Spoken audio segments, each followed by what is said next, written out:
Hello, and welcome to New York State Archives' Spring Cleaning series of webinar modules, short presentations providing practical guidance to strengthen and advance your records management programs. This module is Assessing Your Records Management Program. The information we'll cover will help you identify your own program's records management strengths, weaknesses, and associated risks. With this information, you can start to develop a plan to prioritize and address any issues you find.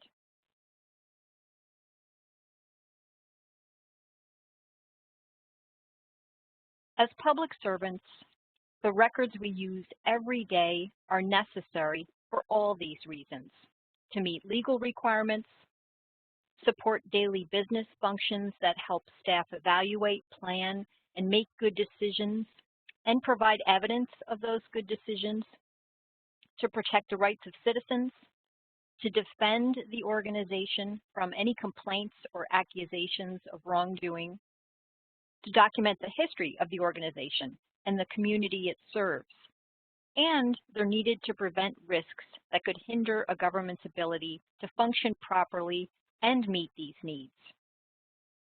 If your organization doesn't have a program to manage its records, it puts itself at risk of being out of compliance with local, state, and federal laws, of being unprepared to respond to a disaster, an audit, litigation, or public requests for records. If records aren't managed well, you may not be able to prove that you did your job properly, and staff probably won't be able to work efficiently. These risks can be costly for an organization's finances and its reputation. A good records management program is good risk avoidance. It'll help ensure that you have the records needed to meet these needs and others, and it will help you manage your government's records throughout their life cycle.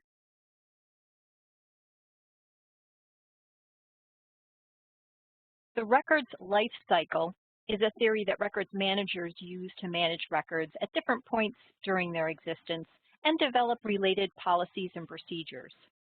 The first life cycle phase is creation.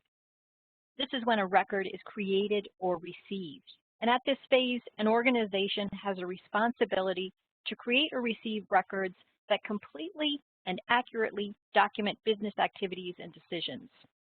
Once a record is complete, the information should be captured or contained as an official record. And the official record copy can be in any format, such as paper or electronic, and it's the copy that your retention schedule assigns the minimum retention period. The creation phase is the best time to identify a record, give it a meaningful label, one that identifies the record and its retention period, and file it for easy access and known retention. This will prepare the record for its next phases. The next phase is active. This is when a record is used the most and usually kept near the office or on a computer. And if a record has been identified and filed in a meaningful way, you'll be able to find it quickly when it's needed. The inactive phase is when a record is used less often but still needs to be kept to meet retention requirements. If a record is permanent, it will need to be appraised for preservation needs. When records become inactive but still need to be kept, they're often moved from an office or a database to another storage location. And if the record was identified, labeled, and filed well at creation, it will already have most of the information needed to prepare it for storage.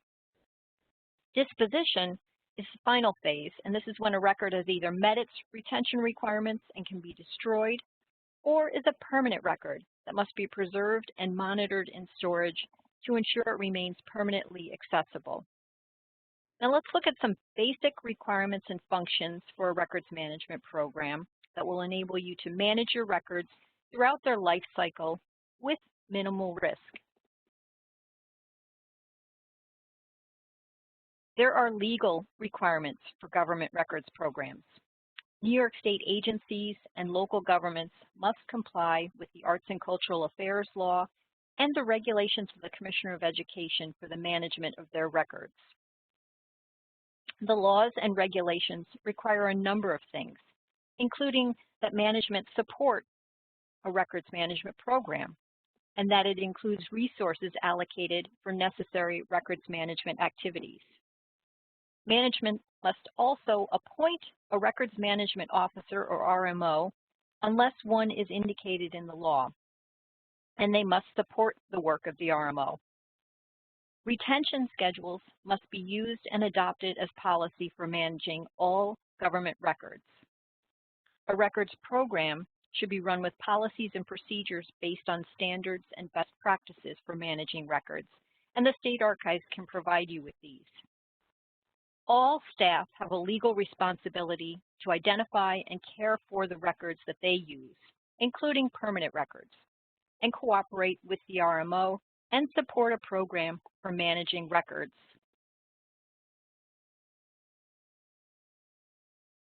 If the Arts and Cultural Affairs Law and the regulations of the Commissioner of Education are not followed, then you have no uniform guidelines to ensure retention of records to meet legal, fiscal, administrative, and historical needs. Without this, it's difficult and it may be impossible to ensure your government is meeting all the state and federal requirements for your records that a retention schedule addresses. Without a retention schedule, your organization will have nothing in place to legally dispose of obsolete records. And if you can't regularly dispose of records, eventually using them will become labor-intensive and cost more as a result.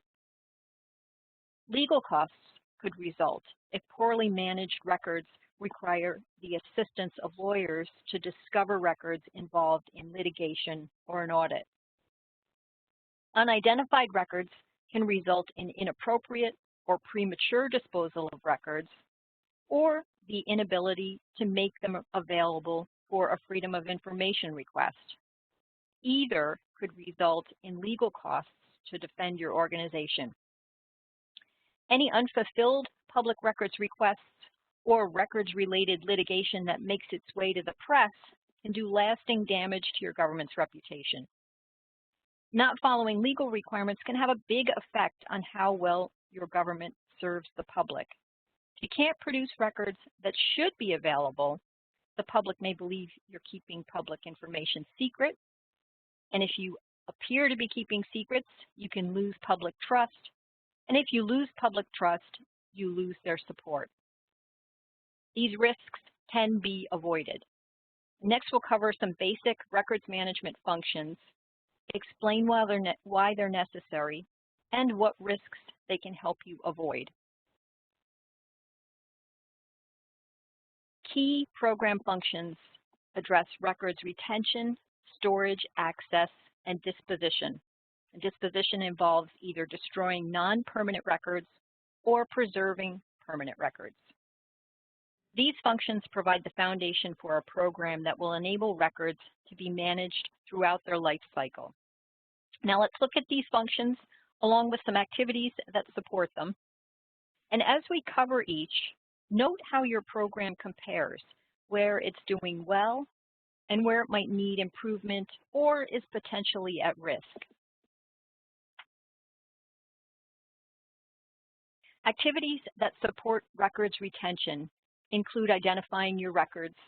You have to know what records you have to manage them properly. Once identified, you'll use your retention schedule and apply appropriate retention. If you're a state agency, you might also need to work with the state archives to develop a unique schedule for certain records. Once you have this information, you can begin determining the needs for your records. To develop a truly effective plan to manage your records, you'll need more information than just the record and its retention. An organization should compile information about their records, and this activity is usually led by the records management officer working with staff in individual departments. The best way to do this is with a standard inventory form with fields for information about the records. This type of form will allow you to compile consistent data on your records so you can develop a plan to manage them. And conducting an inventory is a process that takes some time, and it's also not a one and done. Maintaining an inventory will involve documenting changes to records over time. The RMO should coordinate the inventory and train staff to participate in the process. And here's some information that should be collected in a records inventory. An inventory should try to include all of these details, but if that's not possible, collecting the information, at least on the left-hand side of the slide, will provide good basic information to manage records. With this information, you'll know what department to contact if there are questions about the records, how long to keep them, and when you can destroy them, or whether they're permanent. It'll give you evidence to prove that you're following a retention schedule and provide you with the details needed to file the official record copy appropriately for access, and later store it with a destruction date or a permanent date. Details on the right are recommended to make other considerations for managing records.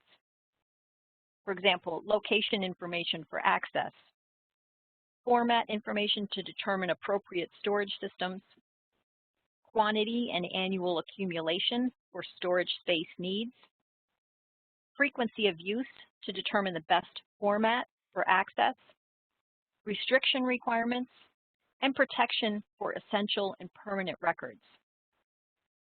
The State Archives has inventory forms with instructions that you can use to collect some or all of these details. And we also have separate inventory form and instructions for electronic systems.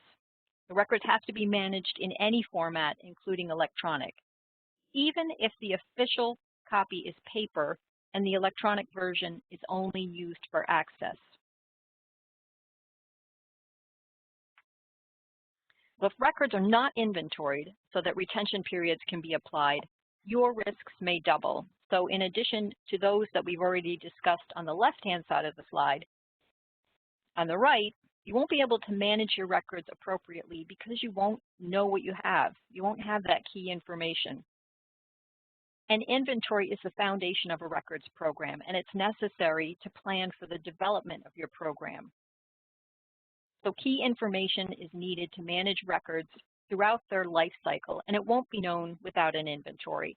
For example, what office maintains the official record copy, what formats exist, what the retention requirements are so that you know that you're keeping records as long as required, which records are permanent so you can provide those with extra care and protection, quantity information to help determine storage space and equipment needs for inactive records, including permanent records in any format.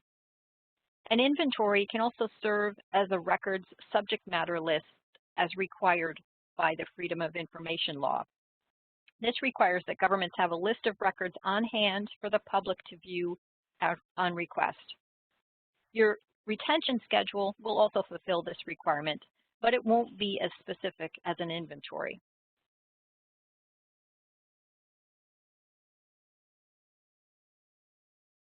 Storage is another key program function.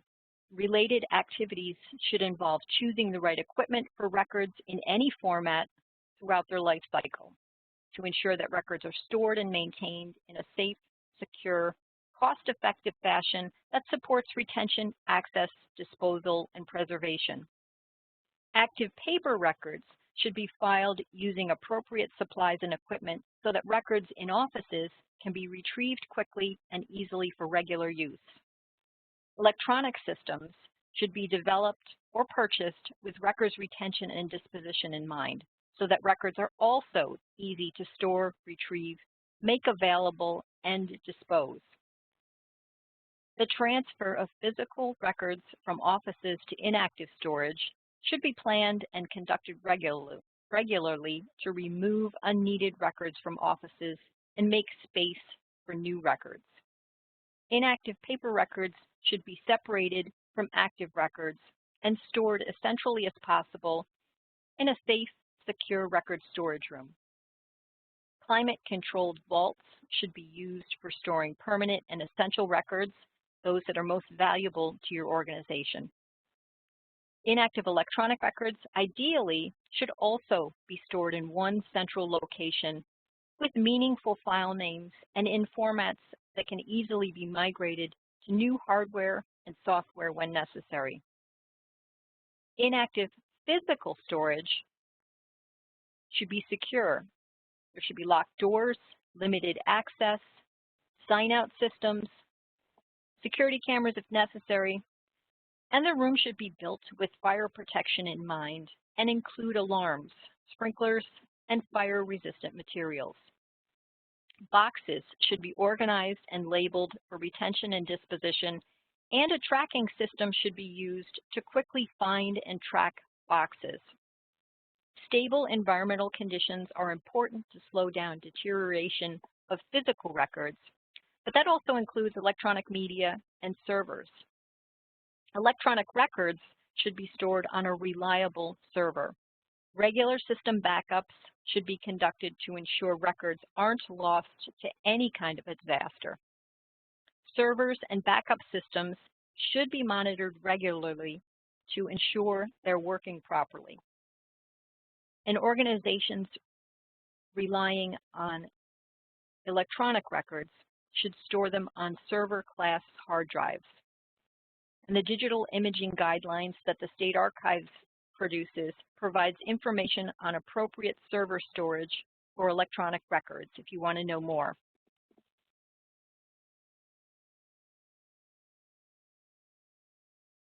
As far as paper records go, I hope these images speak louder than words.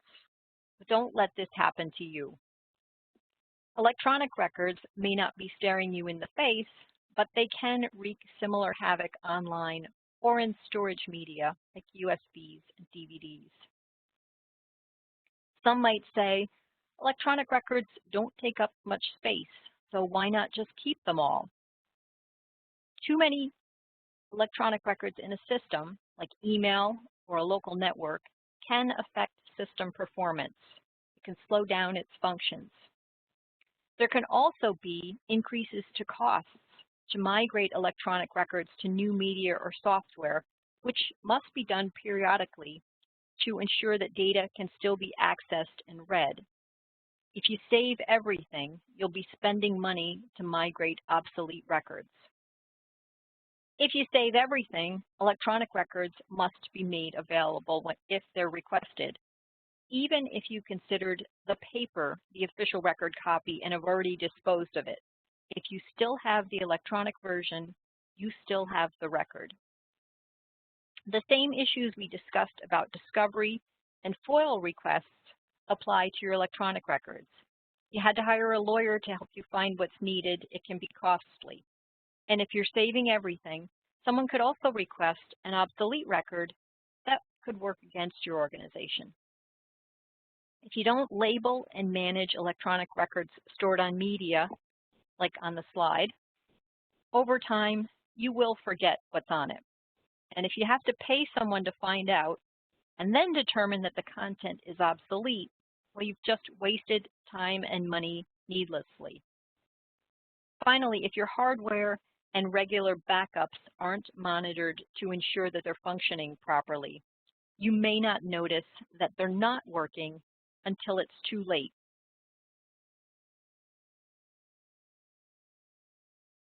Ensuring access to your records for as long as required and needed for business is another key program function. This involves creating good filing systems, including meaningful labels on boxes and physical or electronic folders. At creation, you should provide your files with clear, logical names. Choose names that help you identify the record for access and remind you of its retention period, so you know when it can be deleted, or that it's permanent and you can take extra steps to preserve it. If you're storing records on a network drive or in your email software, create folders and subfolders that help you identify a record for access and retention. So your file names can help you identify obsolete records. If you include dates, for example, and you set up a folder labeled Routine Correspondence 2021.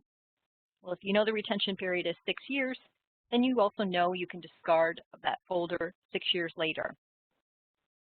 Consistently using meaningful, familiar terms that make sense to many and not just one person, as well as a standard format to present the file and label information, will make preparing and finding records easier. So choose one name for a specific record series and name the files the same way every time. So if you do name a file Routine Correspondence 2021, the next year, don't change the words around and label it 2022 Correspondence. Be consistent. Label the next year Routine Correspondence 2022.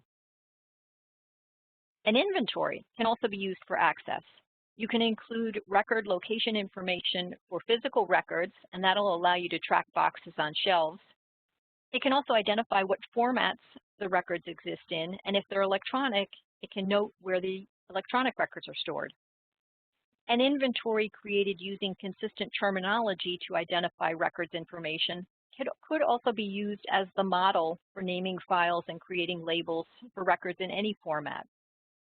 You could also use your retention schedules for consistent terms. A good filing system that you've set up for paper records could also be used as a model for electronic records, especially if the electronic is intended to replace the paper. This would provide consistency and also make the electronic files easier to understand. Heavily used records like minutes or personnel files or building permit files, those could be indexed in a database, or they could be reformatted to digital and indexed with keywords or text searching. Regardless of the format, goals for your filing system should be easy access, retrieval, and regular disposition. Again, the images on the slide may speak for themselves. So if you don't create organized filing systems and complete labels for your records, daily use will likely be labor intensive and costly as a result. Over time, with no system and poor labeling, when staff who might have understood the records arrangements in these pictures, when they move on, new staff will have no idea what records the organization has or how to find them, online or in physical storage. So the best case scenario in an instance like this would be that maybe someone would be hired or staff would dedicate time to sort things out before a crisis occurs. In either case, that work would be costly.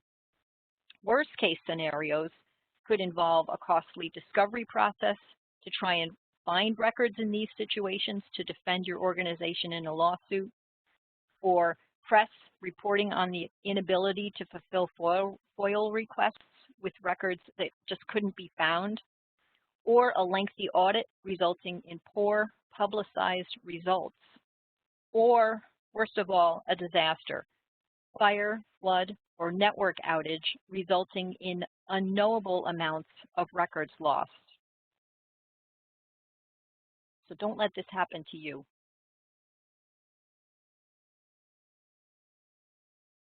Records disposal is another key program function. Disposal should be planned and done regularly, at least once a year, and it shouldn't be neglected until records become a pressing storage problem in any format. Once a retention schedule has been formally adopted, records can be disposed of once they've met minimum retention requirements. The process for disposal should involve identifying the records in all their formats, checking your schedule to determine the matching item number and retention period, and coordinating with staff to ensure disposition needs for records in individual offices are met. All of this may already be known if you've prepared an inventory. Disposal should involve documenting records destruction. This will provide you with evidence to show your organization's records were disposed of legally following your retention schedule. The State Archives has destruction authorization forms that you can use, similar to the sample on the slide. Records should be destroyed with confidential information in mind and care taken to destroy such records completely, for example, by shredding. Electronic records destruction should be coordinated with IT because it involves more than just hitting the delete key. Special software may be needed to wipe data completely from a hard drive, or for complete destruction, magnetic degaussing or physical destruction might be necessary. Permanent records must be protected and their condition monitored over time to ensure they remain accessible and readable. We'll talk more about that in a moment.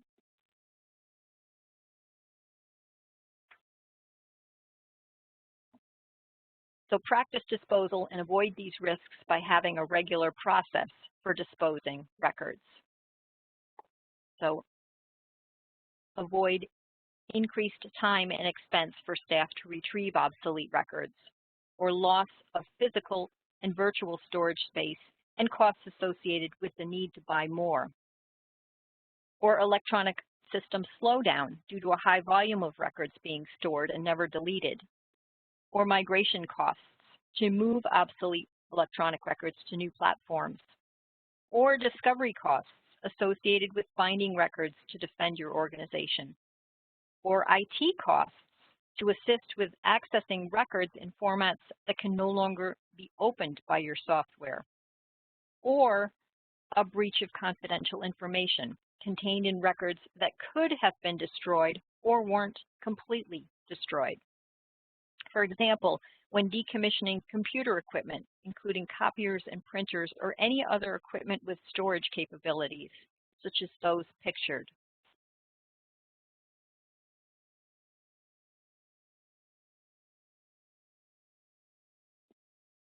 Preservation is another key program function.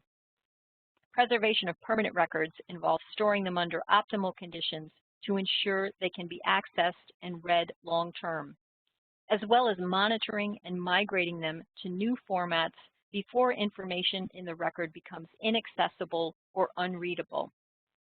Ideally, permanent physical records should be stored in a climate-controlled vault, in boxes, folders, and other containers that protect the original record. Permanent records should be created on stable medium. For example, minutes should be printed on acid-free archival paper. Digitized or electronic minutes should be saved in long-term formats, such as PDF-A, which is the archival version of a PDF. The State Archives Digital Imaging Guidelines describes formats and storage that must be used for the creation and long-term storage of digital government records. Preservation backups should be created for permanent records, especially if storage conditions are not optimal. Permanent paper or digital records can be reformatted to microfilm as a preservation backup. Permanent paper records could also be scanned to a digital format like PDF-A. Digital records can be preserved and should be preserved with archival backups. In addition, preservation backups should be stored in a remote location. Care for permanent electronic records should be coordinated with IT. Permanent electronic records should have archival backups. These are unchanging backups, unlike daily backups. Both regular backups and archival backups should be remote, with data far enough away from your primary site that it can't be affected by the same disaster affecting the primary location. A migration plan for permanent electronic records is a requirement under the regulations of the Commissioner of Education for both state and local governments to ensure that these records are maintained long-term. Written information should be maintained on an organization's permanent records, and an inventory would be ideal for this. So documentation should identify what records are permanent, their location, format, and any restrictions. And for electronic records, information should also be kept about the systems and the media storing the records so they can be monitored to ensure access. This documentation should be part of an organization's disaster plan to prevent records loss in the event of a disaster.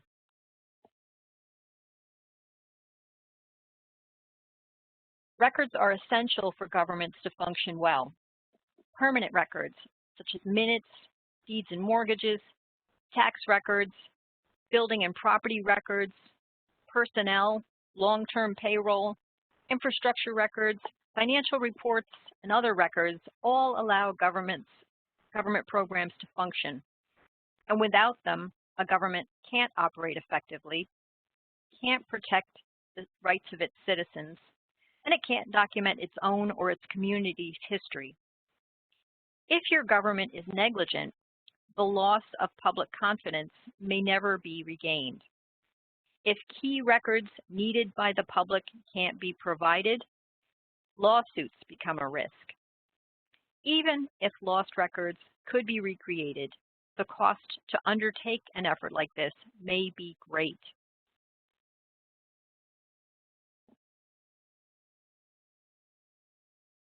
Having a solid records management program has many benefits beyond the points on this slide. In addition to protecting your government, it will make your work easier and support good public services.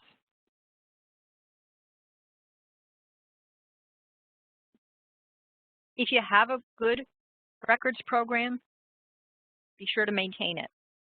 And if you've identified weaknesses or risks today, start now on a plan to address these issues. We all know the volume of records, particularly electronic, whose growth by far exceeds the rate of paper. So ensuring your program meets legal requirements and includes basic program functions to manage records through their life cycle will allow you to be prepared for potential risks. And being proactive with records management will help diminish the likelihood of future problems.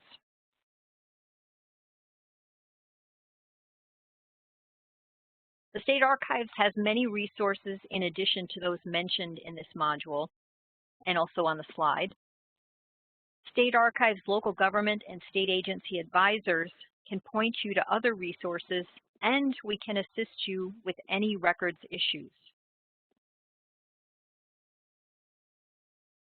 If you have questions or you'd like assistance with your government's records management program, please email the records management address on the slide, and a regional or state agency advisor will contact you directly. We're here to support you and your records programs. Thank you for listening.